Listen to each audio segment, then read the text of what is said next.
a 2.5 gallon refugium on a 10-gallon tank. If you want to see it come to life, watch this episode.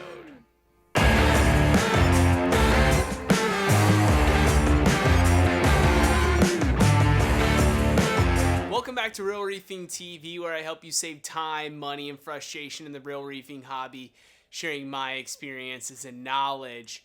Today is a very special day. Well, when I'm filming this, it's that day. Anyways, we hit 5,000 strong in the Real Reefing fam. So my love goes out to each and every one of y'all that's watching this on the weekly. Thank you so much for your support. And without you guys, I definitely wouldn't have been making videos for over a year now. And I'm just very excited to share all of this. Real quick, the reason why I got into making these videos is because when I started out in the hobby, I watched lots of YouTube videos, and that's where I kind of gained my knowledge base. And so I wanted to give it back and pay it forward to the next wave of reef keepers out there. And so again, thank you so much. And in the comments below, let me know what you've gotten out of these series and these videos. That would be just fantastic. Anyways, if you're new to the channel, consider subscribing. You hit that subscribe button and then smash the bell for weekly videos and what I have going on with this 10-gallon nano tank behind me and the 300-gallon reef tank out in the living room. Today we're going to be talking about this 2.5-gallon refugium that's plumbed in to this 10-gallon innovative marine fusion nano 10 nano tank. Anyways, it's an exciting adventure, and I've been putting it together for a little bit of time now. If you've been following me on Facebook or Instagram, you know that I have this 10-gallon tank, and you know that there's a 2.5-gallon Refugium tank that was bought, I don't know, probably a month ago. And I've been working on getting it put together while also filming, and families in town. You got holidays. By the way, happy Easter. Late Easter. To tell you a little bit about the build and what I have in it so far. This is a 2.5-gallon regular Aquarium tank. I drilled it on the side here and put in 2 half-inch bulkheads, and then on one side it has a hose barb fitting, and on the other side is a PVC, threaded PVC elbow that comes down to just some PVC that I painted black to keep it looking sleek. It also has a ball valve, but it is plumbed straight into the return pump that I have running on this tank, because the return pump is way overpowered. And it's a DC return pump, so I can change the flow on it, and I can also, with that ball valve, dial back or up the flow in the Refugium if I want to. So it is very controllable. Now, what I have to go in this Refugium is and something that you don't need.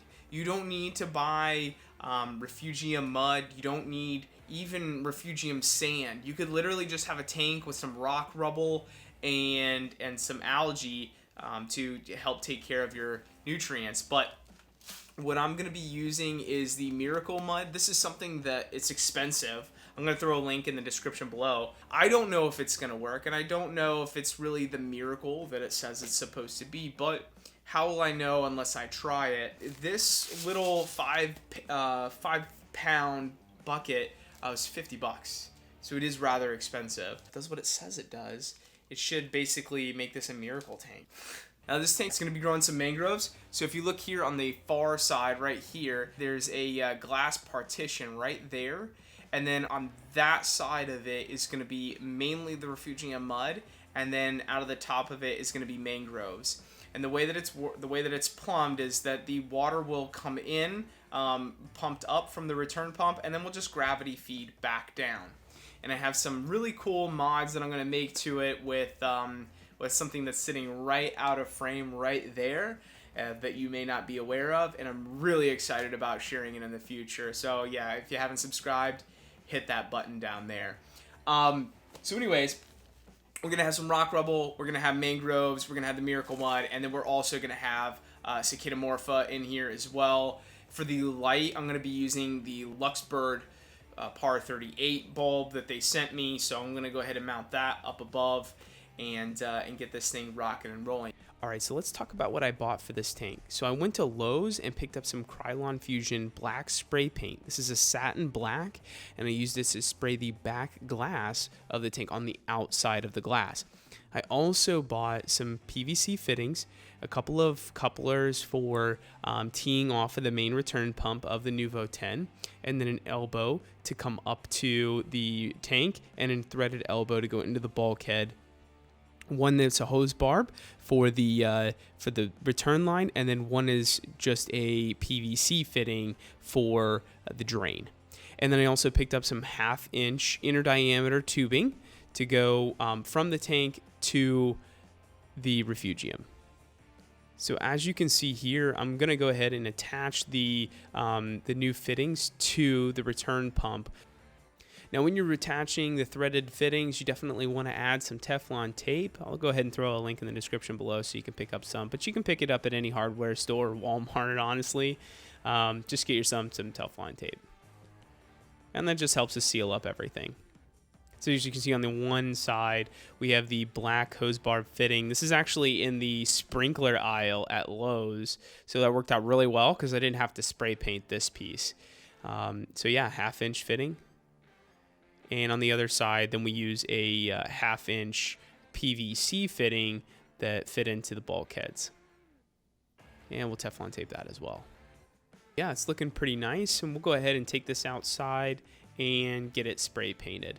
So the first thing that we want to do when we're spray painting is we want to make sure that the surface is prepped, right? So we're going to take some acetone and we're going to go ahead and pour that on a paper towel and wipe down the surface of the glass, and that way we can make sure that there's no oils or dirt on the glass itself. And I was just so happened to be blessed with an evening that the wind was pretty calm, so I didn't have any issues with dirt flying up onto the glass or anything like that as I wiped it down.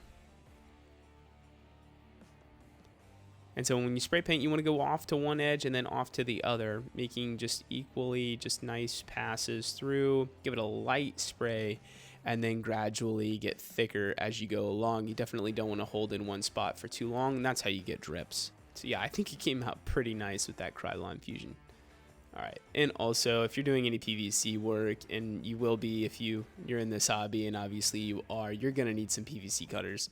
I think these things have been beat up, so get some of those. And then I used a 1/2-inch 2 little fishies ball valve. They're so nice and they work so well. I didn't want to try to fit anything else in there. Plus it's black, it fits the motif, if you will. Now getting it down in there was a bit of a chore, and lining up and getting all of the tubing the right length and all that, but using flexible tubing, it made it pretty easy. It gave me a little bit of play and a little bit of wiggle room when you're dealing with the tolerances of this tank needs to sit flush, but it needs to be taut, and it can't, the line can't be kinked or anything like that, so it needs to run straight. So the flexible vinyl tubing made it easy to do that. All right, so we are going to add the Refugium Mud to that front or to this back area over here, and then we're going to add whatever else we have left. We're going to add as a layer in this main compartment here of the Refugium. And I wanted to give you an idea of what this Miracle Mud looks like, because it's quite different than any other Refugium Mud that I've seen. But let's get it in there before I spill the rest of it.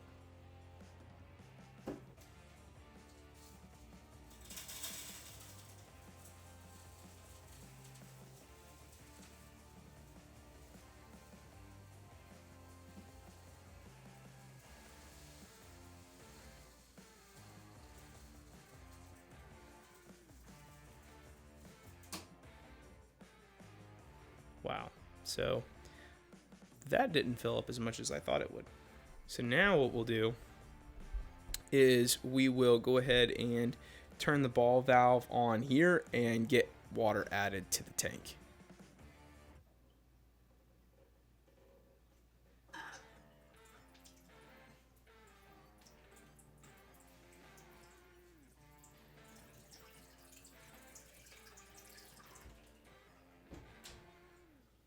Okay, cut that. So what's going to end up happening here is my tank is just going to end up filling up with the auto top off water. we're going to take the pump that pumps the fresh water out of the freshwater tank. We're going to put that into the saltwater tank in our container below here. And then that should basically refill the tank with salt water instead of just fresh water, because we are in essence adding 25% water volume to this tank. So now as the water comes out of the tank, the water level is going to fall in here, which is going to turn on the water that's coming in here, but that water is coming from the saltwater bin here. So we're taking salt water out of here, pumping it back up into here, which is then being put into here. We want to watch that we don't run out of water here, so we're going to go ahead and shut that off, let it replace up, and then we'll go ahead and turn it back on, turn it off, turn it back on, to the point which we actually go ahead and get it all the way filled up. So you can see my silicone job here, I didn't get everything, but so we're not trying to keep water out of it, we're just trying to keep it as a partition here.